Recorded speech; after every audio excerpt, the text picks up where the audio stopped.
예, 오늘 마가복음 4장 1절부터 20절까지 말씀으로 누가 겸손한 자입니까? 누가 겸손한 자입니까? 라는 제목으로 하나님 말씀을 나누고자 합니다. 제가 20대 벌써 30년 제가 20대부터 요즘은 겸손이 덕목이 아니다. 요즘은 겸손이 미덕이 아니다. 요즘은 자기 PR 시대다라는 게 벌써 그 말 나온 지가 30년 됐습니다. 요즘은 어떨지 제가 상상이 가지 않습니다.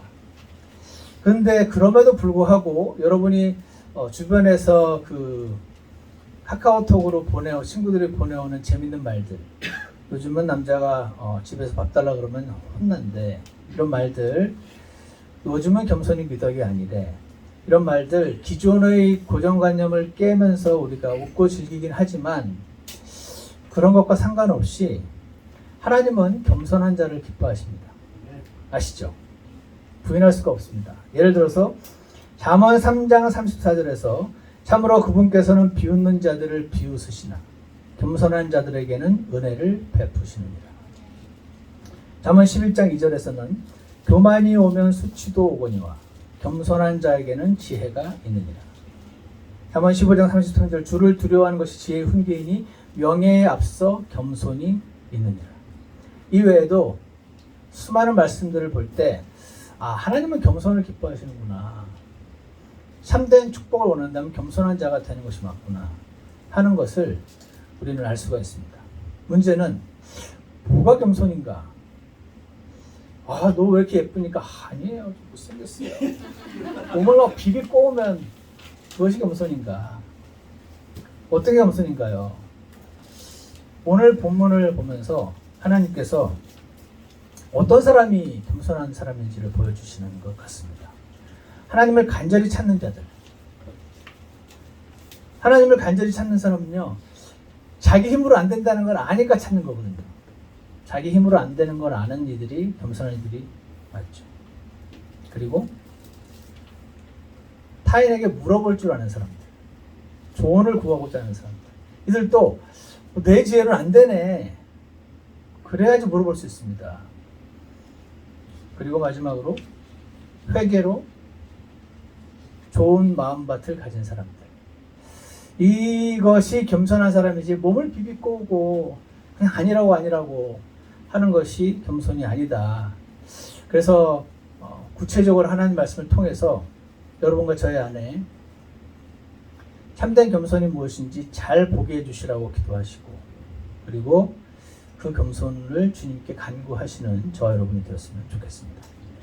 첫 번째로요, 마가복음 오늘 본문 4장 1절과 2절을 보시면, 여기 보시면은 그분께서 다시 바닷가에서 가르치기 시작하시니 큰 무리가 그분께로 모여들므로 이에 그분께서는 배에 올라가 바다에 앉으시고 온 무리는 바닷가 땅에 있더라.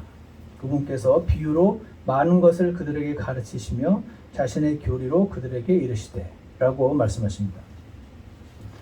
첫 번째로 누가 겸손한 자냐면요, 어떤 문제로 하나님을 간절히 찾는 사람들, 사람들이 겸손한 자들입니다. 하나님은 그들을 기뻐하시죠. 제가 이 마가복음 4장 오늘 이 본문 말씀을 지난주에 이렇게 읽고 묵상하면서 이틀 연속으로 다 아는 말씀인 것 같은 느낌, 다 아는 것 같은 느낌이 드니까 주님이 나에게 주시는 말씀이 없고 그냥 몸이 건조하게 이렇게 읽어지는 것을 보면서 예전에 여러분께 제가 소개한 적이 있는데 묵상 안경 기억하세요? 묵상 안경. 이 안경을 끼고 보면 하나님이 나에게 말씀하시는 음성을 듣기가 쉬워지는, 하나님의 뜻을 발견하기가 쉬워지는 그런 묵상 안경이라고 있습니다. 참고로 한 번 더 말씀드리면, 내가 버려야 할 죄는 무엇인가? 이 벌써 본문을 읽으면서 이 본문을 통해서 내가 버려야 될 죄가 있나? 찾으면서 보는 거죠. 두 번째는 내가 따라야 될 모범은 무엇인가? 여기서 내가 어떤 걸 배워야 되는 거지? 라는 시각으로 보는 겁니다. 세 번째는 하나님, 예수님, 성령님 어떤 분이신가? 이 본문에 나타난 걸 보면 예수님이 이러신 분이구나 하는 걸 찾는 시각으로 보는 거죠. 네 번째는 내가 주장할 약속이 있나? 여기에 하나님이 약속하신 것이 있으면 아 이렇게 약속하셨네. 그러면 이렇게 하시기로 했잖아요. 라고 주장할 약속이 있나? 클레임할 약속이 있나? 다섯 번째는 내가 순종해야 될 명령은 무엇인가? 예전에 알려드린 적이 있었는데 나중에 제가 우리 카톡방에 다시 한번 올려드리기로 하겠습니다. 그래서 이 말씀을 이제 제가 읽어도 별 말씀을 안 하시는 것 같아서 이 묵상 안경을 쓰고 다시 봐야겠다 생각하면서 첫 번째 안경을 딱 썼습니다. 내가 버려야 될 죄는 무엇인가? 그리고 이걸 봤더니요. 1절 다시 보시면 그분께서 다시 바닷가에서 가르치기 시작하시니 큰 무리가 그분께로 모여들었대요. 이들은 대부분 병고침을 받고자 모인 사람들이었습니다. 병자들이었죠. 아무리 이 병을 고치려고 해도 안 되니까 이분이 진짜 용화되더라 해서 찾아온 겁니다. 아니면 마귀 들린 자들. 이분이 마귀를 쫓아내신다니 모여들었어요. 이에 그분께서는 배에 올라가 바다에 앉으시고 온 무리는 바닷가 땅에 있더라. 그러니까 너무 많이 몰려들어서 가만히 있다가 예수님이 막 밀려서 바다에 빠질 지경이었던 것으로 보입니다. 그 정도로 많은 거죠. 그래서 배에 올라가서 이제 앉으시고 나머지는 이제 물 바깥에 이렇게 앉아서 듣는 겁니다. 그래서 제가 이 말씀을 내가 버려야 될 때는 무엇인가라는 안경을 쓰고 봤더니 아까 보이지 않던 게 보였습니다. 뭘까요? 나는 이렇게 하나님을 간절히 안 찾는데 내가 버려야 될 때는 하나님을 간절히 안 찾는 죄네. 하나님이 이렇게 탁 손가락으로 찔러주시는 것 같았습니다. 나는 그럼 왜 이들처럼 안 찾지? 난 일단 이들처럼 아프진 않으니까. 나는 그렇게 아프진 않으니까 안 찾는 거지. 나는 왜 예수님을 그렇게 그럼 안 찾을까? 나는 예수님보다 재밌는 게 너무 많아. 그래서 안 찾는 거지. 또 나는 왜 예수님을 잘 안 찾나? 나는 예수님을 의지하기에는 너무 잘난 사람이네. 잘난 사람은 자기가 해결하지 굳이 누구에게 의지하나요? 잘난 사람은 누굴 도와주고 싶어 하지 자기가 도움을 받기를 원치 않죠. 아 그렇구나. 그런데 이들은 이렇게 원래 병고침을 받고 싶어서 예수님께 몰려들었는데 예수님은 그들의 그 필요를 채워주셨을 뿐 아니라 병을 고쳐주셨을 뿐 아니라 후에 나오겠지만 이 이스라엘 민족에게는 이제 닫아버리신 하나님의 진리의 말씀 선포를 듣는 기회를 여전히 허락하시는 걸 보게 됩니다. 이들은 필요를 채웠을 뿐 아니라 덤으로 생각지도 않은 주님의 진리의 말씀의 축복을 얻게 되므로 병만 고칠 뿐 아니라 예수님을 받아들이게 되는 병만 고칠 뿐 아니라 예수님을 따르게 되는 축복까지 덤으로 누리게 되었으니 어떤 문제가 있을 때 하나님을 간절히 찾는 이들이 겸손한 자들이구나. 주님 제가 이렇게 되기 원합니다. 그래서 저도 이들에게 받았던 축복을 얻고 하나님을 기쁘시게 했다는 증거를 얻기 원합니다. 이런 기도를 여러분과 함께 드리기 원합니다. 한번 잘 생각해 보십시오. 누가 겸손한 자인가? 겸손한 자는 자기가 할 수 없음을 아는 사람입니다. 그래서 주님께 간절히 나와 찾는 자라는 사실을 기억하셔서 겸손한 자로서 하나님의 축복을 많이 누리시게 되기를 원합니다. 두 번째로요. 마가복음 4장 10절을 보십시오. 그분께서 홀로 계실 때 그분 주위에 있던 자들이 12제자와 함께 그 비유에 대하여 그분께 여쭈매 11절 그분께서 그들에게 이르시되 하나님의 왕국의 신비를 아는 것이 너희에게는 허락되었으나 밖에 있는 자들에게 이 모든 것이 비유로 행하여 졌나니 이것은 그들이 보기는 보아도 알지 못하고 듣기는 들어도 깨닫지 못하게 하사. 이상하죠? 못 알아듣게 하려고 하는 거다. 이 말 듣고 이해하지 못하게 하려고 내가 뚜렷하게 정확하게 얘기 안 하고 비유로 얘기한다. 지금 그러시는 겁니다. 그래서 어떻게? 그들이 언제라도 그들이 회심하여 자기 죄들을 용서받지 못하게 하려 하십니다. 이 말씀은 무서운 말씀입니다. 두 번째로 다른 이에게 물어볼 줄 아는 자들, 그들이 겸손한 자들입니다. 그들을 축복하십니다. 자, 오늘 우리가 방금 읽었던 이 마가복음 4장, 마태복음에서는 13장, 여기가 미국 사람들이 표현하기를 피보털 포인트라고 부릅니다. 피봇이 문이 이렇게 돌아가는 경첩이 피봇이죠. 그래서 이렇게 가다가 완전히 방향이 확 꺾이는 터닝 포인트가 이 마태복음 13장입니다. 왜 그러냐면 하나님께서는 맨 먼저 유대인들에게 오셨어요. 그들이 좋아서 착해서? 아니죠. 그들이 엄청 고집이 세고 숫자가 적어서 그들을 택하셨다고 했잖아요. 그래서 먼저 유대인들에게 기회를 주시고자 오셨습니다.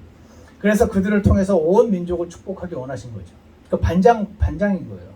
반장이 본인 영광 받으려고 반장하는 게 아니고 다른 반원들 도와주려고 반장시키는 거니까. 그래서 유대인들에게 오셨죠. 유대인들의 메시아 왕으로 오셨습니다. 그래서 왕국을 선포하셨죠. 이제 곧 이 땅에 천년왕국, 메시아닉 킹덤, 예전에 구약 성경에 그렇게 많이 약속했던 그 왕국을 세울 거야 라고 하셨는데 유대인들이 거부를 합니다. 근데 다 거부하진 않았죠. 왜냐하면 지금처럼 아프고 가난하고 힘든 사람들이 이 예수님이 주시는 말씀이 너무 꿀처럼 달고 병을 고쳐주시고 문제를 해결해 주시니 그분을 막 사랑하여서 지금처럼 구름대처럼 몰려드는 반면 이스라엘의 리더들, 바리새인들, 사두개인들, 서기관들 이들은 예수님을 거부합니다. 저는 사실 이 거부했던 그들이 아주 이해가 안 가고 그러진 않아요. 예를 들어서 뭐가 있을까요? 어떤 한 자매가 태어나서부터 지금 이 교회만 다녔는데 60살이 됐는데 평생 치마 입는 건 죄라고 치마 안 입는 건 죄라고 교육을 받으면서 살았어요. 성경 확인도 안 해보고 목사님 저렇게 세게 얘기하니까 그러려냐고 평생 자기는 바지를 안 입어본 거죠. 근데 예수님 오셔가지고 바지 입은 자매들하고 다니시면서 같이 식사도 하고 그러니까 너무 경악스러운 거예요. 어떻게 바지 입은 자매랑 치마부터 입 안 입어? 혼내지 못할 망정. 이해가 안 가는 거죠. 하나님으로부터 왔으면 반드시 치마를 입게 할 텐데 저자는 하나님으로부터 온 자가 아니네. 자기들이 갖고 있었던 그 고정관념에 반하는 분이었는데 성경으로 확인을 안 했으니까 상상도 못 해본 일을 지금 하는 거예요. 한마디로 어떻게 손을 안 씻고 밥을 먹지? 어떻게 안식일 날 병을 고치지? 이들의 기준에는 너무 내가 바리새인이었게도 되게 어려웠겠는데. 그런데 문제는요, 이 마가복음 3장에 어떤 말씀이 나오냐면 성령 모독죄가 나옵니다. 성령 모독죄가 뭐죠? 제가 알기로 보통 우리나라에 장로교회가 많으니까 장로교회에 많은 성도님들이 혹시 자기가 성령을 모독한 자는 결코 용서될 수 없다는 이 말씀 때문에 내가 구원을 받았습니까? 구원의 확신이 없는 이유 중에 하나가 언제든지 혹시 성령을 모독하게 될까봐. 그래서 구원의 확신을 못 가진다는 분들도 제가 여러 분 만나 봤었어요. 이 마가복음 3장에 성령 모독자가 나오는데 28절 보세요. 3장 28절에 진실로 내가 너희에게 이르노니 모든 죄는 사람들의 아들들이 용서받고 또 그들이 신성 모독할 때 쓰는 신성 모독도 다 용서되는데 29절 성령님을 대적하여 신성 모독하는 자는 결코 용서받지 못하고 영원한 정죄의 위험에 처해 있느니라. 이 말씀. 그래서 우리가 반복하기를 지난주 시편 말씀 때도 그랬고 시편 말씀이 신약과 비교해서 우리가 이해하는 것은 너무나 합당한 행위와 맞지만 먼저 시편 말씀이 누구에게 주었는지를 영어로 엑세지시스라고 부르는 해석이라고 하는 것부터 먼저 하지 않으면 성경이 이렇게 꼬이게 된다. 마찬가지로 이 성령 모독죄는 여러분과 저에게 그리스도인들이 혹시 예수님의 피가 흘려졌음에도 불구하고 그 죄 빼고 나머지 죄를 다 용서하신 그런 죄가 아닙니다. 그럼 무슨 죄인가요? 예수님 메시아로 오셨는데 성령님을 힘입어서 병을 고치셨거든요. 근데 아까도 말씀드린 것처럼 이 바리새인들이 예수님이 자기들이 기존 관념과는 너무 다른 행동을 하니까 아주 병을 고치고 저런 기적을 하는 걸 보니까 메시아인데 왜 치마 안 입은 자면 뭐라고 안 해? 메시아인데 왜 창녀랑 같이 밥 먹어? 메시아인데 왜 세리한테 뭐라고 안 해? 이게 헷갈리는 거예요. 그랬을 때 어떤 사람은 이렇게 갈등의 순간이 오면은요, 시간이 지나면서 두 종류로 바뀌죠. 자신의 기존 관념을 그냥 믿어버리는, 그게 편합니다. 그랬던 사람들이 있고, 이거 이상해, 정말 알아봐야겠는데 난 진실을 알고 싶어 해서 알아보는 사람들이 있었던 거죠.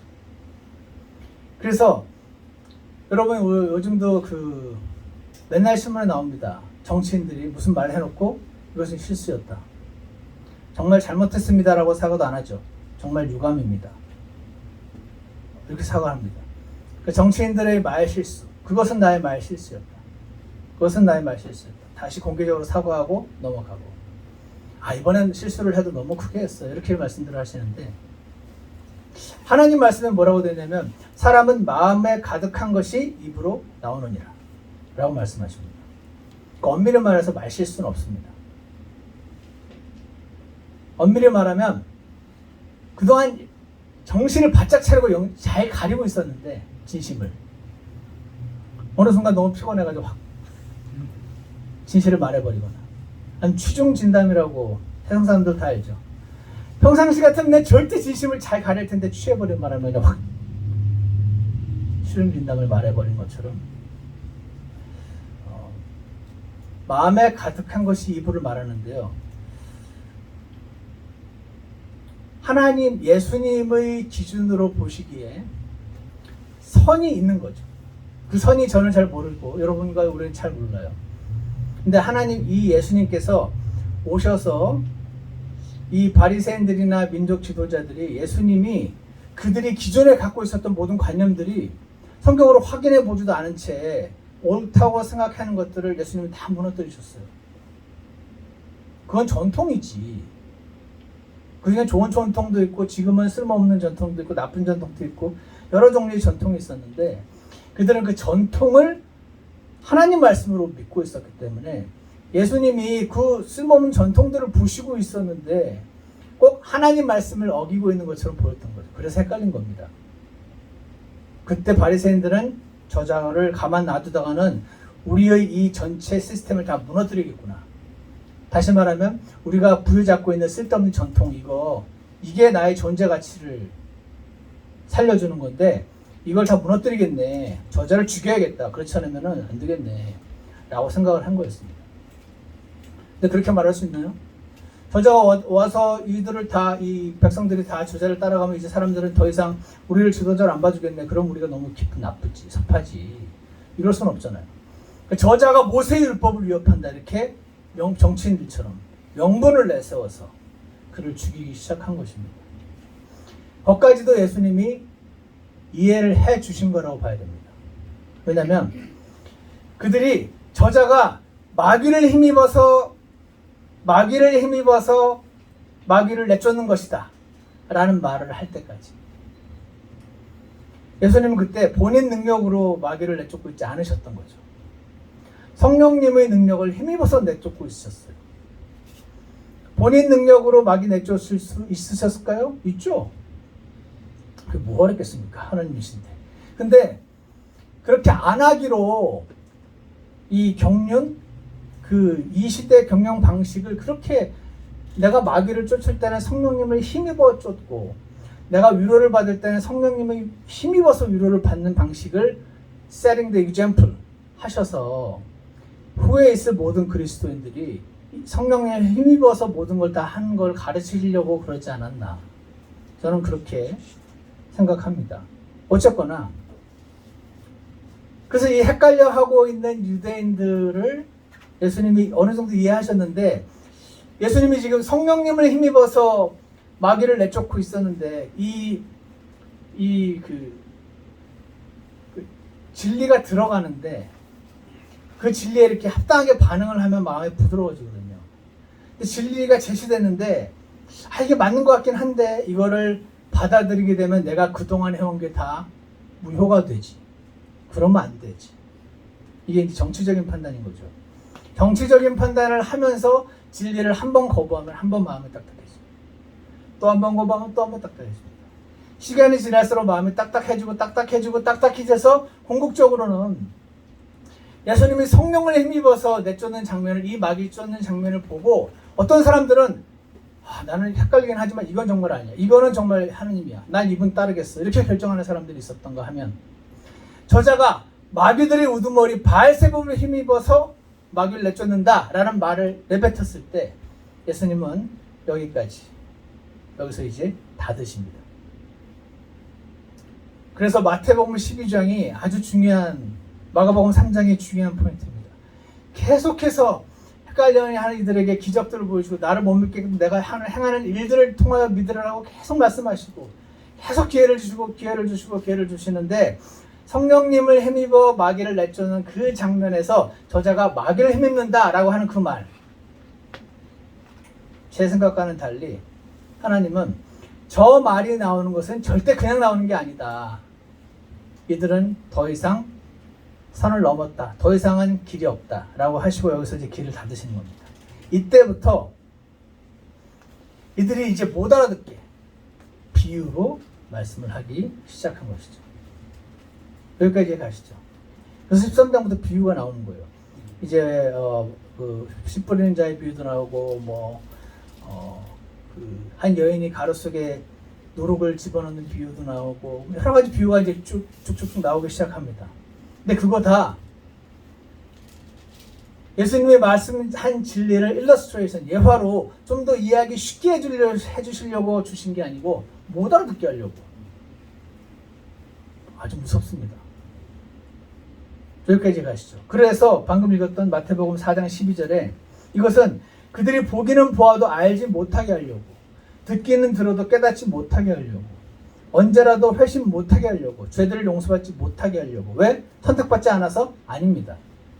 계속 기회를 주셨는데 여기서 이제 모래시계가 계속 떨어지다가 여기서 이제 또 끝쳐진 것입니다.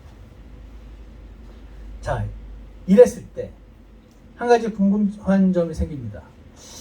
예수님이 민족적으로, 이스라엘 민족적으로 이들에게 주신 기회를 닫으시는 건 알겠는데, 그래서 이제 예수님이 하신 말을 못 알아듣게 하시려는 건 알겠는데, 그럼 말 안 하면 되잖아요. 이제 입을 딱 다물고 아무 말도 안 하시면 되잖아요. 그럼 절대 못 알아듣지 않고. 근데 굳이 비유로 말씀을 하고 듣기는 듣는데 못 알아듣게 왜 이렇게 하셨을까요? 마태복음 4장 10절에 이유가 있습니다. 그분께서 홀로 계실 때에 그분 주위에 있던 자들이 12 제자와 함께 그 비유에 대하여 그분께 여쭈매. 예수님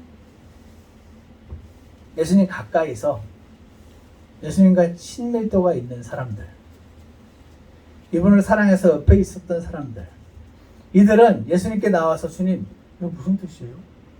왜 갑자기 비유로 말씀하세요? 못 알아듣겠는데? 좀 알려주세요. 저 알고 싶어요. 이런 사람들에게 따로 알려주시려고. 이해가십니까? 그 자리에 예를 들어 바리새인이 있었다. 바리새인이 있었는데 이분이, 예수님이 갑자기 비유로 말씀을 하시는데 무슨 말인지 못 알아듣겠는 거죠. 그때 어떤 바리새인이 자신의 그 교만함을 꺾고 예수님 앞에 나와서 예수님, 저희 말 못 알아듣겠는데 좀 알려주시면 안 됩니까? 라고 말했더라면 저는 개인적으로 알려주셨을 것이라고 생각합니다. 그렇게 묻는 거가 쉬운 게 아닙니다. 여러분 경험해 보셨습니까? 여러분 나이가 들수록 남들을 가르치게 되잖아요. 나는 경험을 많이 했으니까. 그죠? 묻게 되든가요? 저를 가르치게 되든가요? 나이가 많아질수록 아는 게 많아지고 지혜가 많아지고 경험이 많아지니까 누굴 가르치게 되지, 이게 묻는다는 게 어른이 쉽지가 않은 것입니다. 게다가 바리새인, 종교 지도자들, 성경 박사들 아닙니까? 내가 성경 박사인데 내가 지금 일반인들이 오면 가르쳐줘야 되는데 누가 지금 예수님께 나가서 물어? 내가 혼자 공부하고 말지 절대 안 물어. 이러기가 쉽죠. 예전에 마가복음 7장에서 뒤에 있지만 제가 간단하게 읽어드리겠습니다. 예수님이 사람들에게 마귀를 쫓아내시고 병자들을 고쳐주니까 한 그리스 사람, 수로보니게 사람 여인이 와서 우리 딸이 마귀 들렸는데 좀 쫓아내달라고 말합니다. 그때 예수님이 아주 매몰차게 말씀하십니다. 먼저 자녀들을 배부르게 할지니 자녀들의 빵을 집어 개들에게 던지는 것이 마땅치 아니하니라. 지금 나보고 개라 그러는 거야? 이렇게 생각해요. 가르쳐주면 그냥 가르쳐주지 말지. 왜 개라 그래 사람을? 내가 다시 이 인간한테 묻는가 봐라. 그러기가 쉬운 상황 아닙니까? 근데 이 여인이 월소에다마는 상 밑에 있는 개들도 자녀들이 빵 부스러기를 먹나이다. 이 말을 했을 때 예수님이 이 말을 하였은즉 내 길로 가라. 내 딸이 나았느니라. 말씀을 하신 것을 보게 됩니다. 사랑하는 여러분, 이들의 모두 공통점은 겸손한 이들이었던 것입니다. 물어볼 줄 아는 사람들이었던 것입니다. 여러 가지가 있습니다. 나를 약간 거부하는 것 같은데 라는 느낌이 들어도 가서 물어볼 수 있을 만큼 겸손한 사람들이었던 것이죠.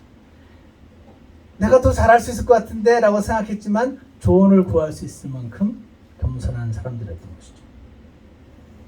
그래서 예수님께서 이제 이스라엘을 민족적으로 하늘왕국으로 들어오는 것을 막으셨습니다. 민족적으로 막을 때는 그 민족의 리더들을 보신 겁니다.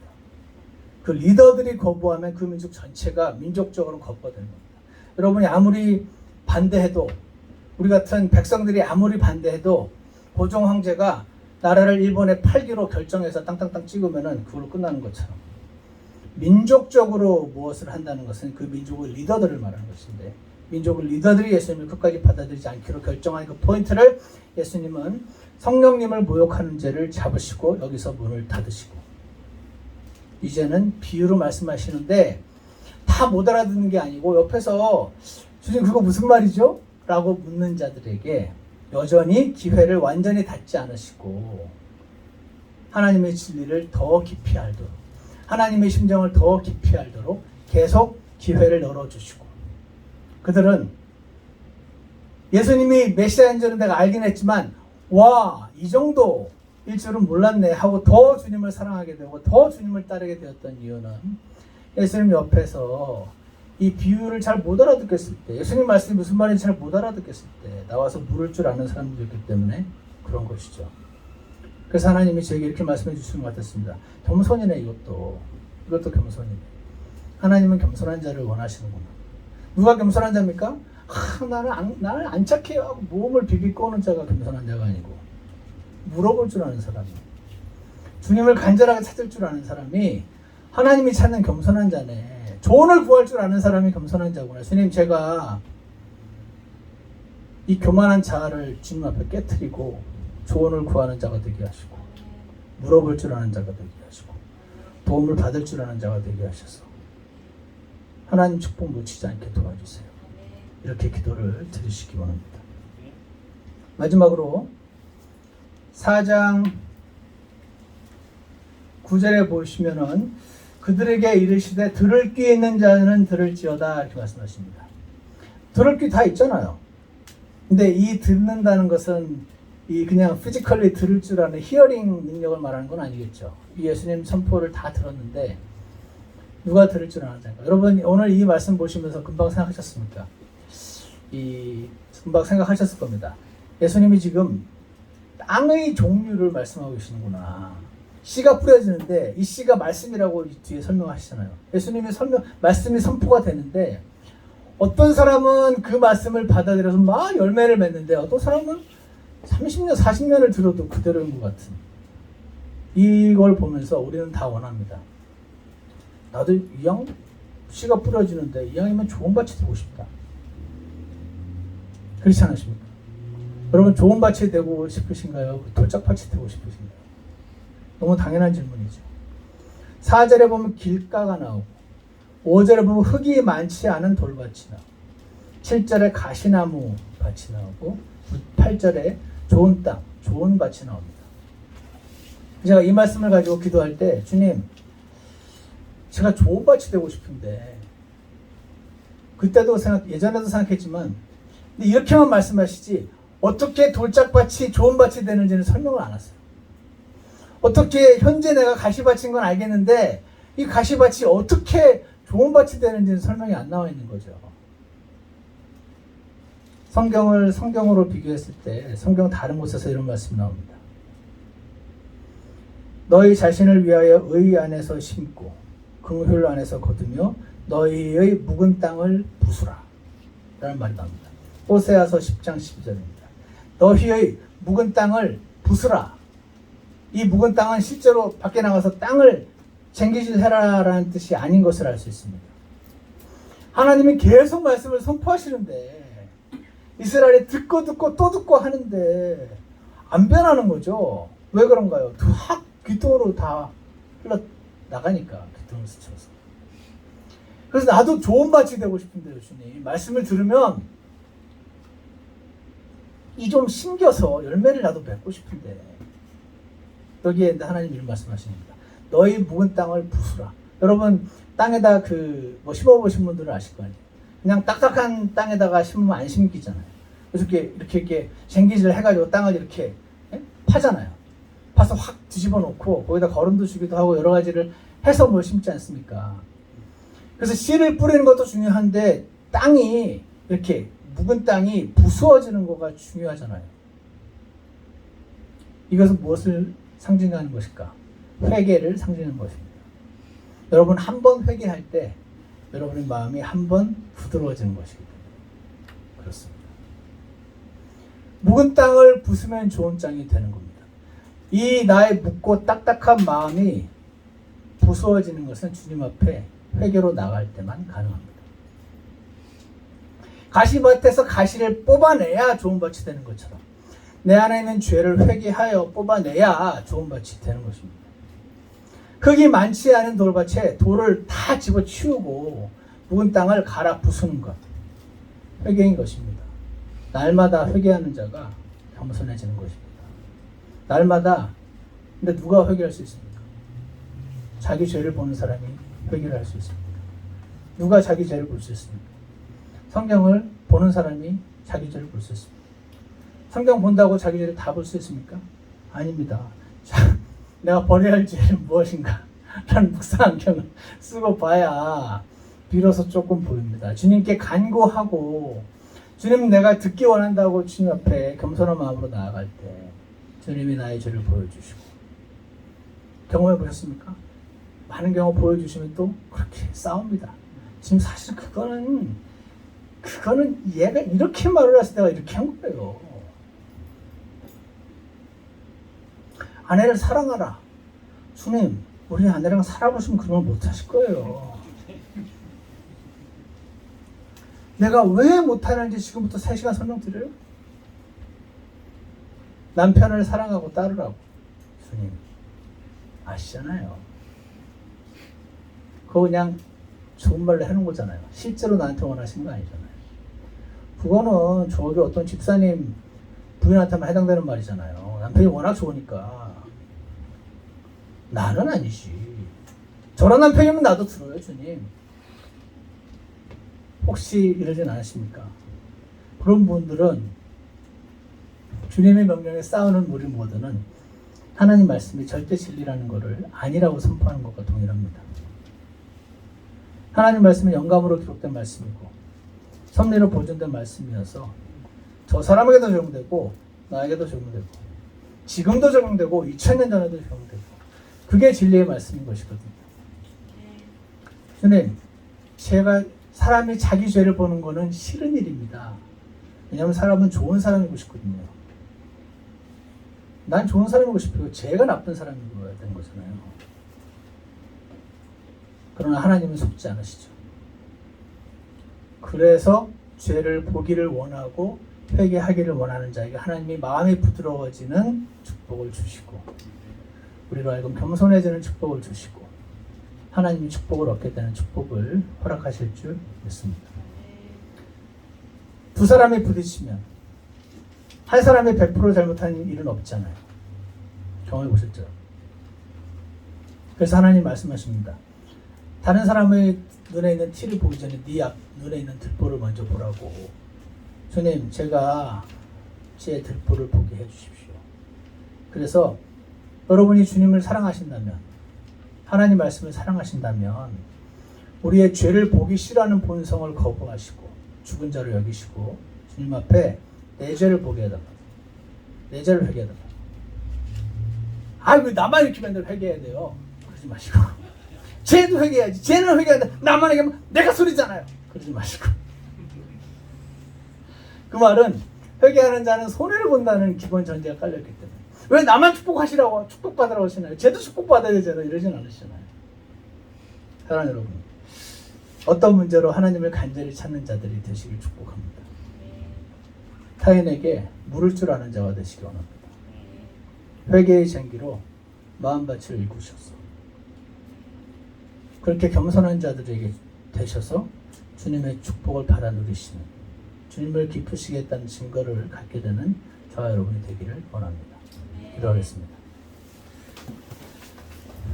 선하신 하나님 아버지, 오늘 하나님 말씀을 통해서 저희에게 들려주시는 주님의 미세한 음성을 저희 모두가 각자 들을 수 있도록 도와주시옵소서.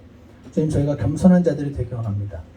사람들의 기준에 겸손한 사람 말고 하나님께서 말씀 가운데서 알려주시는 참된 겸손한 자들 되게 도와주셔서 하나님을 기쁘시게 하는 자들 되게 축복하여 주시옵소서. 예수님 이름으로 기도드렸습니다.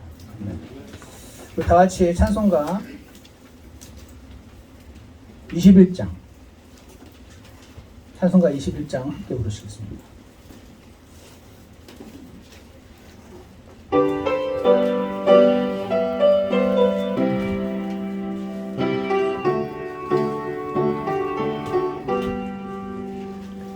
예수 나를 사랑하시네 내가 믿고 생각할 때 나의 마음이 평안하여 주 안에서 기뻐합니다. 아무것도 자랑할 것이 없는 초라한 날에 주님께서 사랑하시니 나는 주께 찬송 드리네. 허물뿐인 나의 인생을 주님께서 받아주시고 십자가에 흘리신 피로 구원하신 감사합니다. 나는 이제 주님 안에서 생명 얻은 몸됐네. 주님께서 사랑하시니 나는 주께 찬송 드리네. 잠깐 기도하는 시간을 갖겠습니다. 오늘 하나님께서 겸손한 자를 찾으시는 것을 보았습니다. 하나님을 간절히 찾는 자들, 남에게 물을 줄 아는 사람들, 또 날마다 회개로 자신의 죄를 보기 원하는 자들, 오늘 그런 사람들 되겠다고 결심을 주님께 드리는 시간이 있기 원합니다.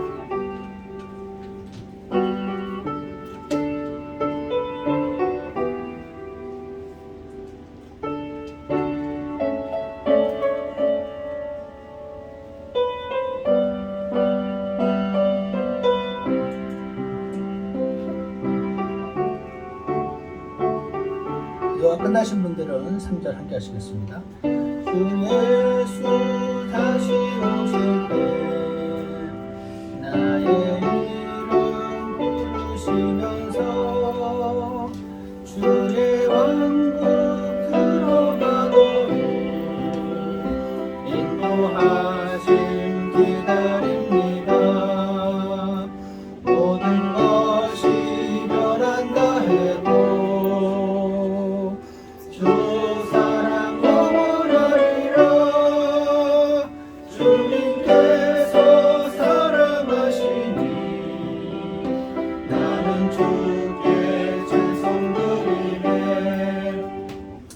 하나님 아버지, 저희를 사랑해 주시고 직접 찾아와 주시고 그 피 흘려서 구원해 주시고 오늘도 날마다 선하게 이끌어 주시고자 저희를 불러주시니 주님 참으로 그 은혜를 감사합니다. 타고나기를 주인으로 태어나서 타고나기를 교만한 자들이 되어서 하나님 말씀의 절대 진리를 따르는 것이 사람의 힘으로 불가능함을 느낄 때가 많이 있지만 주님 저희를 그래도 끝까지 버리지 않으시고 우리 안에 주신 성령님 통해서 자아를 부인하고 주님께 순종하는 자들 되도록 축복해 주셔서 주님 저희가 본성과 어울리지 않게 겸손한 자들 되게 하셔서 주님의 축복을 많이 누리고 주님을 기쁘시겠다는 증거를 많이 얻고 살아가는 자들 될 수 있도록 축복하여 주시옵소서.